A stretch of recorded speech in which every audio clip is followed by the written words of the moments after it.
안녕하세요.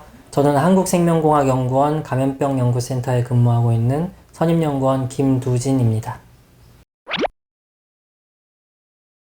바이러스 감염병 종식이 어려운 이유는 살아있기 때문이에요.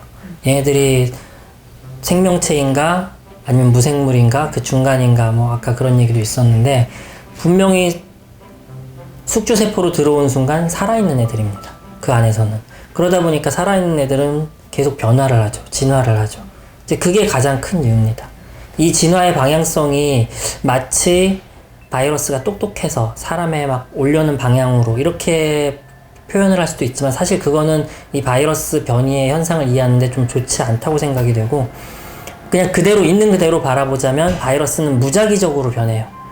얘네들이 그 유전자 복제를 할 때마다 어마어마한 실수들을 자꾸 만들어내면서 다양한 바이러스가 만들어질 수 있는데 그 중에 대부분은 실패합니다. 그 변이는 다 실패해서 죽어버리거나 진화상으로 도태돼 버리고 가장 최적화된 바이러스가 그 공간을 우세하게 점령을 하고 다음 숙주로 넘어가게 되고 이런 게 반복되는 거죠. 그러다 보니까 숙주의 환경에 따라서 최적화된 바이러스가 나오다 보니 사람으로 오는 것들이 생기는 거지 바이러스가 와 사람한테 가야지 저기가 좋은 숙주야 해서 그렇게 움직이진 않습니다.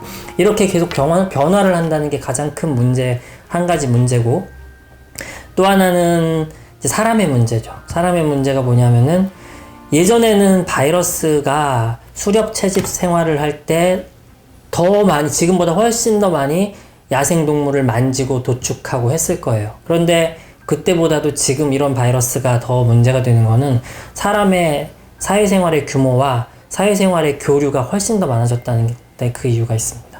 바이러스는 계속 자연계에서 변화하면서 자기들이 수만 년 동안 진화한 그 숙주에서 무리 없이 살고 있는데 그게 박쥐라고 치면요. 거기서 살고 있는데 사람이 난개발을 하면서 박쥐가 있는 곳으로 점점 찾아드는 횟수가 많아지고 또 그 바로 가까운 곳에서 대형 도시를 이루어서 사람들이 많이 교류를 하고 그 사람들이 또 비행기를 타고 배를 타고 옛날에는 움직이지 않았을 거리를 단 하루 만에 며칠 만에 온 세계를 돌아다니죠. 자, 이렇게 되면은 변하는 바이러스가 스스로 움직이는 게 아니고 찾아오는 게 아니고 사람이 찾아가서 물러서 나르는 형태가 지금 되고 있는 거예요. 그러다 보니까 변이도 훨씬 더 빠르게 일어날 수 있고 숙주의 환경이 계속 바뀌니까요. 자, 그런 것들이 바이러스가 계속 신변종 바이러스가 계속 발생하는 이유가 될 수도 있고 우리가 퇴치하기 어려운 이유가 될 수도 있습니다. 이제 아까 그 바이러스 백신을 만들 때 바이러스를 배양했을 때 어떻게 만드냐 얘기를 했을 때 계면활성제 얘기를 했습니다. 바이러스를 키워서 계면활성제나 유기용매로 죽여서 그것을 백신으로 쓴다라고 얘기를 했는데 지금 그 과정이 개인 위생에도 똑같이 적용이 됩니다.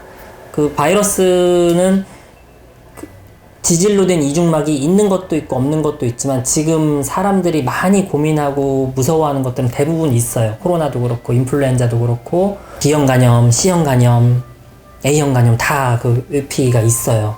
자, 그런 것들은 비누로 씻게 되면은 그 지질 마치 때가 녹는 것과 똑같은 원리로 바이러스의 그 지질막이 녹아서 없어지기 때문에 바이러스가 죽을 수 있고 그 다음에 알코올 손소독제의 경우는 이제 단백질을 변형을 시키죠. 유기용매는 단백질을 변형을 시킬 수가 있습니다. 세균의 경우는 탈수도 시킬 수 있고 바이러스의 경우에는 단백질 구조를 변형시키기 때문에 그 단백질 구조가 예쁘게 잘 유지되고 있어야 세포 안으로 들어갔을 때 자기가 맞는 수용체를 만나서 이렇게 탁 도킹이 될 수 있는데 그게 막 그 구조가 망가지면은 감염이 잘 안 되겠죠. 감염이 없는 거는 결국에는 감염력이 없는 바이러스는 죽은 바이러스다 라고 얘기를 하니까 그런 원리로 손 소독제나 손 씻기가 작용을 하는 것입니다. 일단 백신 쪽으로는 제조합 단백질 백신 그리고 유전자 백신 쪽으로 저희 연구소에서 연구가 진행이 되고 있고요. 치료제의 경우는 천연물에서 스크리닝을 하는 식으로 치료제 후보물질을 찾는 연구들을 하고 계십니다. 그리고 진단의 경우는 분자진단을 개발하시는 분도 계시고 분자진단이라고 하면 요즘 이제 많이 얘기되고 있는 PCR을 이용한 진단이고 또는 분자진단보다는 민감도는 떨어지지만 빠른 시간 내에 어느 정도는 판별해 줄 수 있는 면역 진단법이 있거든요. 면역 진단이라는 거 인플루엔자 검사할 때 키트라든가 아니면 임신 진단 키트처럼 바로 집에서도 할 수 있고 바로 결과가 나오는 것들인데, 그런 경우에도 이제 연구를 통해서 좋은 항체 개발 그리고 기술 개발을 하시는 분들이 계십니다. 예, 저는 인플루엔자 바이러스가 숙주 세포와 어떻게 상호작용하는가, 그래서 어떤 병원성 기전을 나타내는가 연구를 하나 하고 있고, 또 하나는 인플루엔자 바이러스에 대한 DNA 백신 연구를 수행하고 있습니다.